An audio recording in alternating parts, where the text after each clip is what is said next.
Hello, ladies and gentlemen, and being a producer of Wrestle Massacre as well as Inside Movies Galore, I am David Strege, and welcome to Delusions of Grandeur. Enjoy the reviews. I certainly did.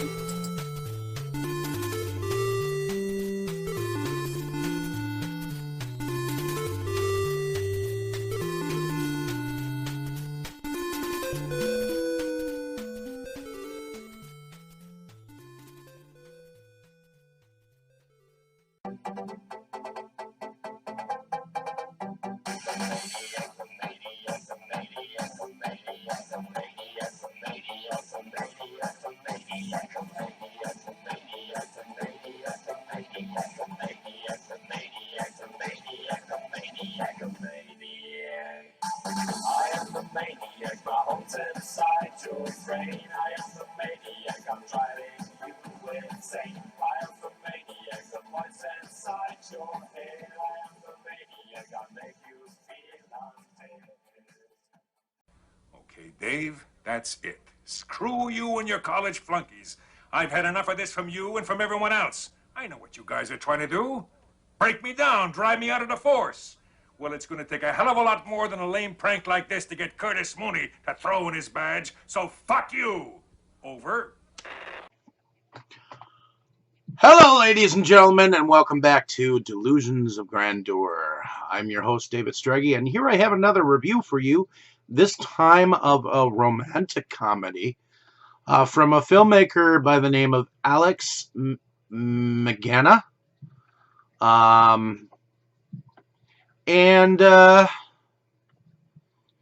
He contacted me on LinkedIn.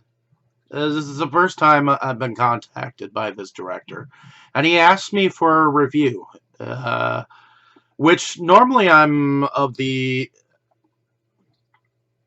horror vibe, or I like to experiment in my reviews of what I like and what I dislike. And he sent me a link on Tubi, because right now at this moment I'm not paying for Amazon Prime. A film that he filmed in 2020, and it's a film called What Love Looks Like. And it's a film that stars, I would have to say 5 interwoven love stories. And I guess it explores the ups and downs of finding love. On the one hand, we have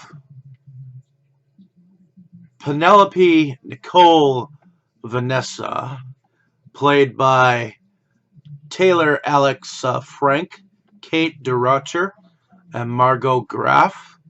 A Metro Link girlfriend, played by Amber Pauline Magdessian, Grace and Summer, played by Tevi Poe, Jamie Shelnitz. We have Sam Evie, played by Nathan Kernan, and Ashley Rose McKenna. We have Owen, played by Josh Gilmer. We have an engagement entourage. We have Ingrid, also known as a CSI detective. Those are played by Stefan Ponder, Paul Santoli, and Kylie Wofford. We have Kelvin, who was played by Connor Wilkins. We have a waiter, played by Kelvin Peters, and we have Theodore, who is played by Jack Menzies. And honestly, my favorite character out of all of these couples is Theodore, played by Jack Menzies. And I guess I will have to say his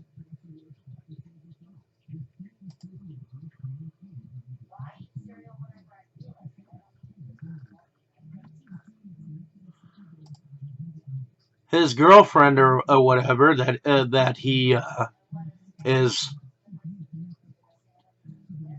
is kind of somewhat crushing on. I believe her name is Tevi Poe. I could be wrong, but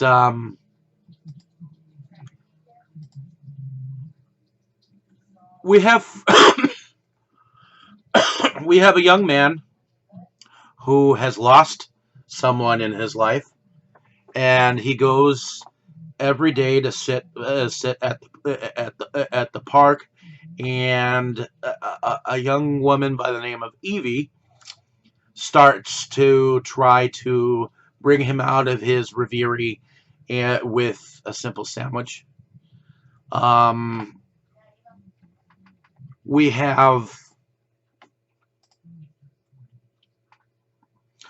a relationship that really isn't happening because he is very much into um,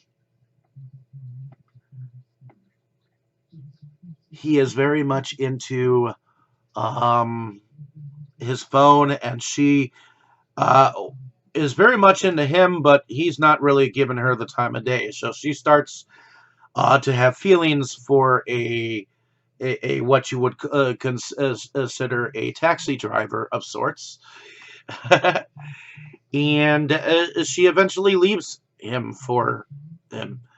There's another guy who seems to have problems talking to a girl that he saw once, and finally he sees her again, and it's like the day before she, the day or 2 days before she entirely has to leave the country and go back to where she's from, which is the UK. So he takes the opportunity to show her exactly what she's missed, and so on and so forth. There's another relationship that ends up happening because of a one night stand, and evidently they both go on to this website and start talking to each other, and for months this conversation goes on, and then they set up a meeting, and he goes and to the restaurant and realizes that she is this one night stand that he once had, and he was kind of he was kind of a jerk, but he wasn't really, because he didn't have clothes there, and he didn't wasn't ready to spend the night. And the young lady, she just wanted someone to be able to relax and be around and just be. And when he had to leave that night, she took offense, and she thought that he was being selfish. So it was definitely interesting. The reason why I like Menzies' performance the most is because he was so darn shy. He kept wanting to say certain things as Theodore, and him and the young woman Grace, I believe, that he wanted to um, have feelings for. Um, he had a pet and she had a pet, and they both ended up at the same place at the same time, oftentimes. And he finally got up the courage to talk to her, and she and when he finally did the he asked her for a dinner date later on, and he was so nervous, and it was so cute, and uh, there were moments of funniness.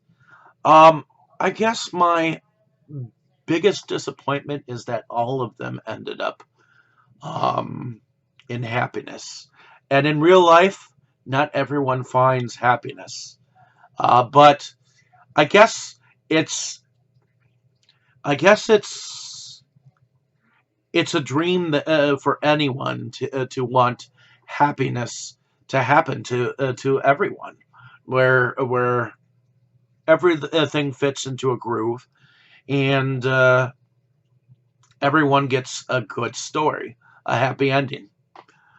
And I guess that's what everyone did get. I mean, there were some relationships that started off goofy, some relationships that started off not really relationships. So I thought the acting was pretty really good.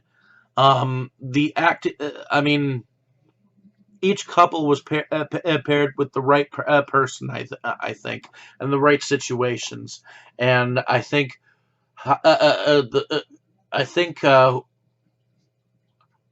I think the director accomplished what he had set out to do with the characters involved. And I had to admit, I did laugh a couple of times.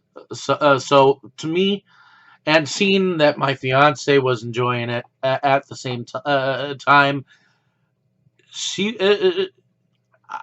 I always tell her to try things once, and she actually enjoyed this film. She thought it was cute. Myself, I thought it was cute too. I thought, I mean, it was a really thought out, well planned film, and the characters were enjoyable too. I mean, you got to have actors that have the ability to show that awkwardness, and everybody has a trouble talking to girls or women at times, coming up with what to talk about and what not to talk about, and those beginning conversations to reboot relationships as well, and how to figure out how to let go of certain relationships in your own way. So I hope that you have enjoyed my description of this film. Um, the production company was ACM Films, and the distributor worldwide was Indie Rights. So I'm hoping that this film gets a physical release, because it really should be seen, and I think that other people will enjoy the romance and the comedy that go along with this film as well. Thank you. Thank you, Alex, for letting me know about this film, and I hope that you are successful in your future films as well. Now, he has been a director of several films before this. I have not seen them. I guess he's the director of Narco Valley, 29 to Life, Slapped the movie, Smiling Women, a short film coming out. I guess eventually is Mr. Poppycott. But he's also the director of a couple of series here: Beans, Rice, and Potatoes, The Promotional Wife, and Slapped the series. And I guess he's directed a couple of music videos for Mr. Capone E and MC Magic. So, in any case, thank you for listening. Have a great day, evening, or morning, wherever you are. I appreciate your time spent here on my page. Let me know down in in the comments whether you've seen this movie. It is out on Tubi and Amazon Prime, from what I understand. So watch this movie. Please watch this movie. I would actually recommend it, because I haven't really been seeing a lot of comedies lately, and maybe I should have, because this is a genre that is out there, and I forget that it's there sometimes. And this was a good review from my normal horror fest, going through films constantly. I mean, I've been into a lot of anime lately, so Definitely check some of those reviews out. I'm definitely looking forward to exploring more genres so that I get a wide variety of flavors in film. Thank you so much. Enjoy. You were good, kid, real good. But as long as I'm around, you'll always be second best, see?